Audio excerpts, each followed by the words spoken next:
इस चुनाव को आप सिर्फ बंगाल से जोड़कर मत देखिए। इस चुनाव की बड़ी पिक्चर को देखना बहुत जरूरी है और कैसे इस चुनाव के जरिए बीजेपी ने 2029 के लिए विपक्ष को ऑल आउट कर दिया है, अब ये भी आपको समझा देता हूं। देखिए, आपको बता देता हूं।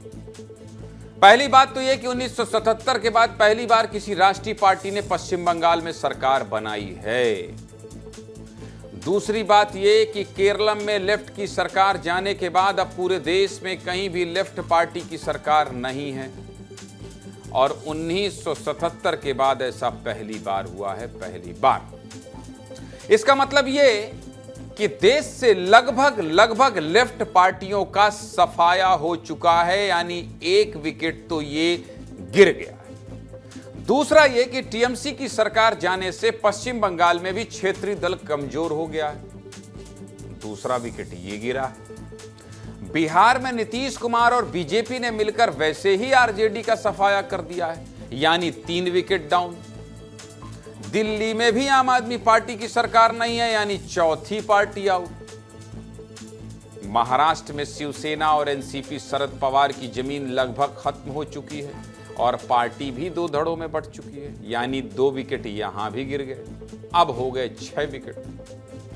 ओडिशा में नवीन पटनायक की पार्टी भी सत्ता से बाहर हो चुकी है, वहां बीजेपी की सरकार है, यानी विपक्ष के गिर गए 7 विकेट। उत्तर प्रदेश में मायावती की बहुजन समाज पार्टी का कोई अस्तित्व अब नहीं रह गया है, यानी 8वां विकेट डाउन। और तमिलनाडु में डीएमके की हार से वहां भी क्षेत्रीय पार्टी कमजोर हो गई है, यानी 9वां विकेट भी आउट। और अब बचा आखिरी विकेट जिस पर बीजेपी की नजर है, और वो आखिरी विकेट कौन सा है? समाजवादी पार्टी, जिसने बीजेपी को 2024 के लोकसभा चुनाव में बहुत डैमेज किया था। यूपी की 80 लोकसभा सीटों में से 37 सपा को मिली थी और इसलिए बीजेपी सिर्फ 240 पर अटक गई थी। जब सोमवार को प्रधानमंत्री मोदी ने दिल्ली में भाषण दिया तो उन्होंने बंगाल की जीत की तो तारीफ की, लेकिन समाजवादी पार्टी को टारगेट पर भी लिया। कैसे? उनका बयान 2026 में आया, लेकिन उनका निशाना 2029 के लोकसभा चुनाव पर था। कैसे? सुनिए, मोदी जी को समझ जाएंगे। सुनाइए भाई। साथियों, जिस समाजवादी पार्टी ने संसद में महिला आरक्षण को रोका है, उसे भी यूपी की महिलाओं का आक्रोश सहना पड़ेगा। महिला विरोधी समाजवादी पार्टी कुछ भी करके अपने पाप को कभी धुल नहीं पाएगी। और सबसे बड़ी बात जानते हैं क्या है?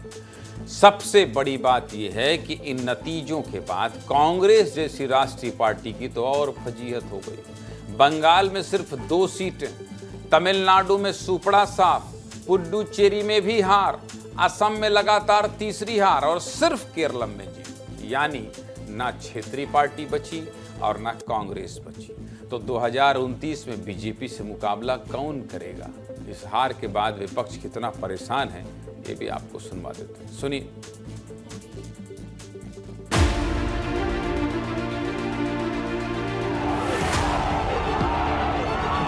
I am grateful to all my India team's leaders. They said we are totally, absolutely with you. I think our solidarity will be united and strong. Bengal में आपके जो चीफ मिनिस्टर हैं ममता बनर्जी, वो बीजेपी के लिए बंगाल में रास्ता खोल रही है।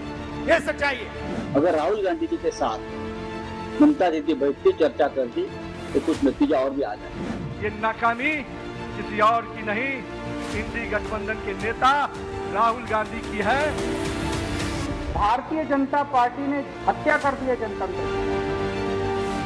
खेला ही करना है, और जब मशीनरी तंत्र से ही जीतनी है तो कोई कहीं किसी को हरा सकता है, कोई कहीं किसी को जिता सकता है। 200 से ऊपर सीट बीजेपी को आना, ये एकदम अप्रत्याशित। इस चुनाव को इन्होंने चुराने का काम किया है। इस तरह से नफरत फैलाई गई, मुद्दों पर बात नहीं हुई, वो चाहे बीजेपी हो चाहे टीएमसी हो, दोनों ने अपनी उपलब्धियों को बताने का काम नहीं किया। 2024 में जब बीजेपी की 240 सीटें आई थीं, तब ये पार्टी के लिए बहुत बड़ा झटका था और पार्टी ने तभी से तय कर लिया था कि 2029 में कमबैक सॉलिड होगा। और इस कमबैक की स्क्रिप्ट कितनी मजबूत है, इसका एक उदाहरण भी आपको दिखा देता हूं। सब पूरा गुड़ा गणित समझाने वाला ये शो है। सीधे मुद्दे की बात। मंगलवार को पंजाब के मुख्यमंत्री भगवंत मान राष्ट्रपति से मिलने जाने वाले थे।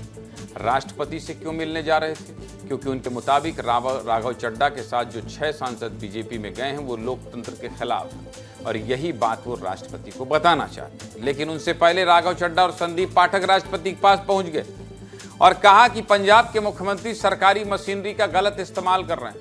राघव चड्ढा के बाद 90 विधायकों के साथ भगवंत मान राष्ट्रपति से मिलने पहुंचे।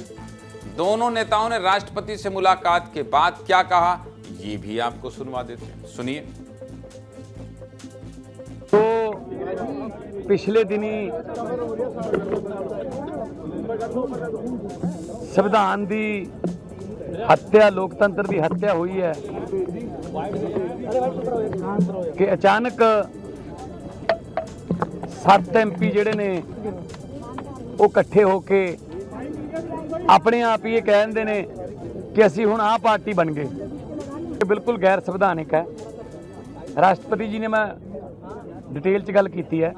एक प्रतिशोध और बदले की आग में जल रही पंजाब सरकार और आम आदमी पार्टी ने जिस प्रकार से वेंडेटा पॉलिटिक्स और बदले की भावना से प्रेरित होकर पंजाब की स्टेट मशीनरी का इस्तेमाल करके तमाम वे सांसद जिन्होंने संविधान के प्रावधानों का इस्तेमाल करते हुए आम आदमी पार्टी से अपनी असहमति दर्ज कराते हुए उसे त्यागा, इस सारी वारदातों को, कथन को हमने आज ऑनरेबल प्रेसिडेंट ऑफ इंडिया के समक्ष रखा।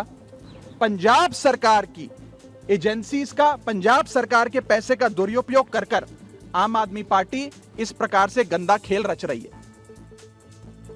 इस खबर को दिखाने का मकसद ये है कि दिल्ली के बाद पंजाब में भी आम आदमी पार्टी की स्थिति डामाडोल है। यानी आम आदमी पार्टी को अब पंजाब में भी अपना विकेट बचाना होगा, नहीं तो क्या होगा आप सब जानते हैं।